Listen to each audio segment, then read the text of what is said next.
Dün Ankara'da patlatılan, önceki gün Ankara'da patlatılan bomba ile ilgili olarak da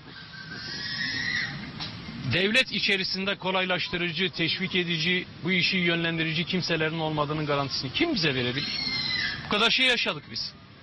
Hiçbirinin faili yakalanmadı. Ve hepsinde kolaylaştırıcı oldu. Devlet içerisinden güçler kolaylaştırıcı oldular. Başbakan yalan konuşuyor.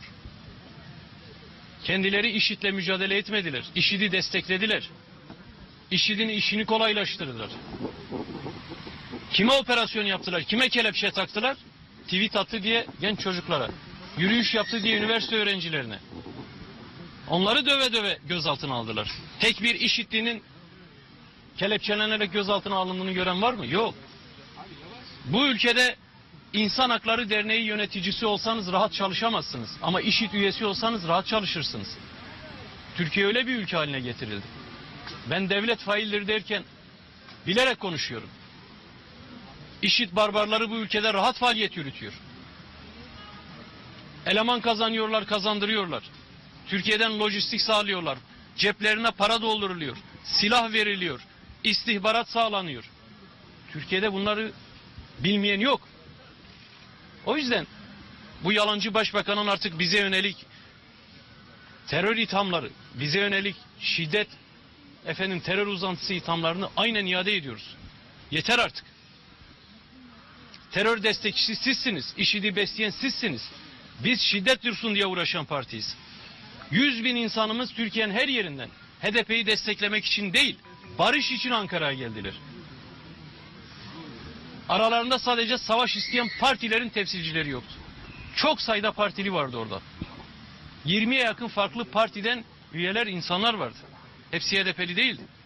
Ve HDP'yi desteklemek için gelmediler. Akan kan dursun diye geldiler oraya. Barış için geldiler. Halen terör uzantısı olmakla suçlanan biziz. Bugün başbakan açık bir yalan söylemiştir. Onu özre davet ediyorum.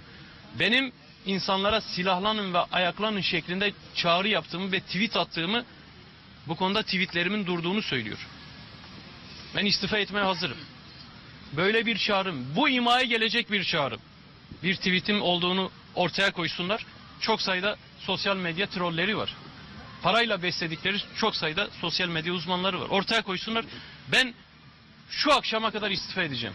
HDP İş Genel Başkanlığından ve milletvekilliğinden. Aksi takdirde bu yalancı başbakanın özür dilemesini bekliyorum. Asla hiç kimseye böyle bir çağrı yapmadık, yapmayız. Asla hiç kimseyi silaha teşvik etmedik, etmeyiz. Şiddete teşvik etmedik, etmeyiz. Biz direnişten söz ediyoruz. Yani zulüme karşı dik durmaktan söz ediyoruz. Direniş dediğimiz budur. Sizin faşist baskılarınız karşısında dik durmaktan söz ediyoruz. Yüreğimizle, vicdanımızla, demokratik siyasetimizle, barışçıl yöntemlerimizle hep insanlara bunu teşvik ettik. Bunu salık verdik. Bugüne kadar da hep böyle yaptık. 100 insanımız öldürüldü. Yine bunu söyledik. Söylemeye devam edeceğiz. Bugün milletvekili adayı arkadaşımın cenaze töreninde taziyesindeyim. Arkadaşlarımız demokratik siyasete inandığı için HDP'deydi. Bu ülkede adaletsizlik bitirilmeli ve bunu ancak bizler başarabiliriz diye yan yanaydık. Hepimiz Kürt değiliz, hepimiz Türk değiliz, hepimiz Alevi, hepimiz Sünni değiliz. Farklı farklıyız. Hepimiz kadın, hepimiz erkek değiliz.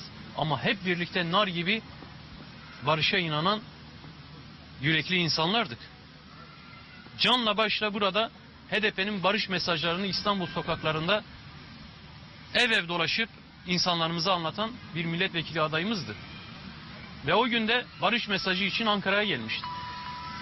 Sizin beslediğiniz beslemeleriniz, önünü açtığınız barbarlarınız tarafından katledildi insanlarımız.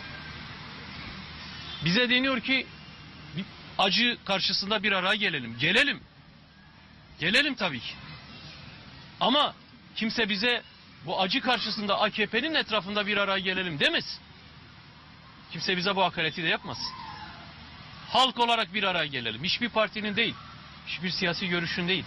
İnsanlığın etrafında bir araya gelelim.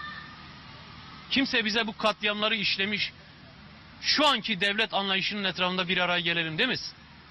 Cenazelerimizi panzerin arkasına takıp sürüklemiş bu devlet anlayışının arkasında kenetlenelim demez. İnsanlığımız etrafında kenetlenelim. İnsanlığımız devletten büyüktür.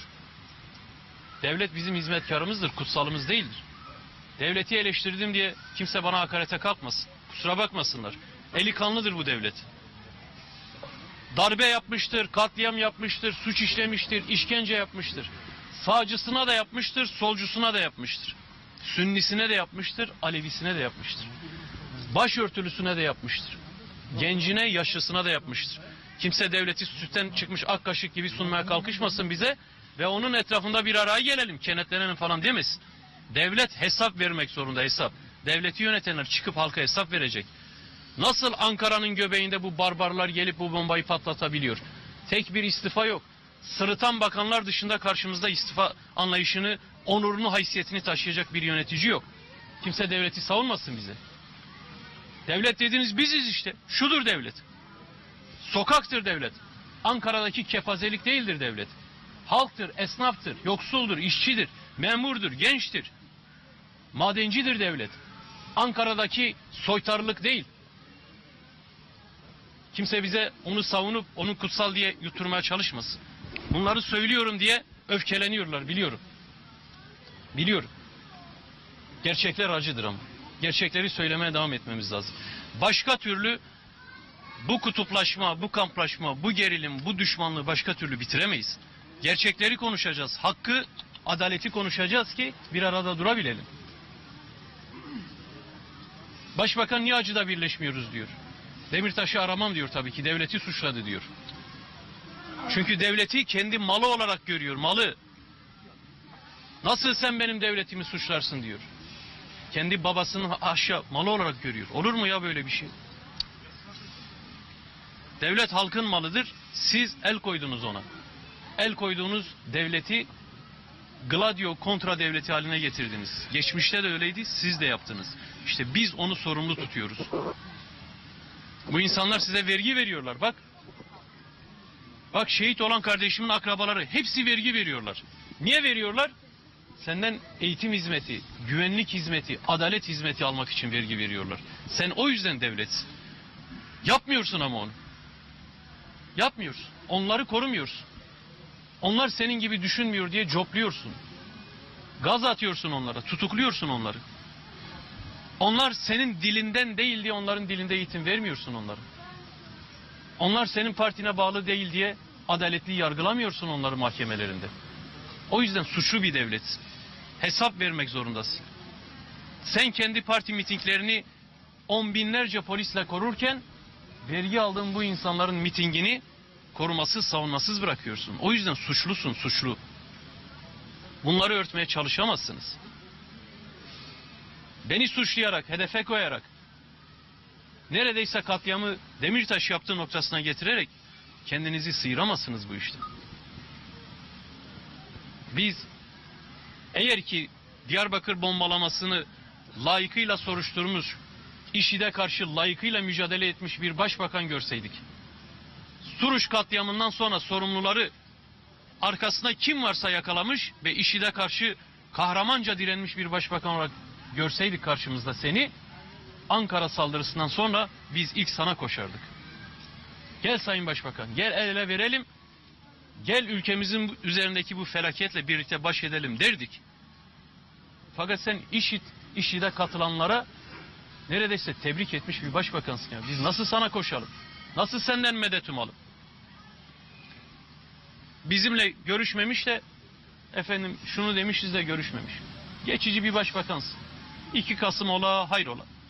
O zaman kim kimle görüşür, kim kimle ne yapar, el mi yaman, bey mi yaman beraber görürüz. Biz hakka inanırız, halkın gücüne inanırız. Başka da kimseye biat etmedik. Siz geçici olarak devlete, hükümete el koydunuz diye hakaretlerinize katlanmak zorunda değiliz. Bir yandan bize katliam, bir yandan gaz copla yatacaksınız. Bir yandan zulüm göreceğiz. Öbür yandan da sizin gücünüze biat etmemizi isteyeceksiniz. Böyle bir şey olamaz.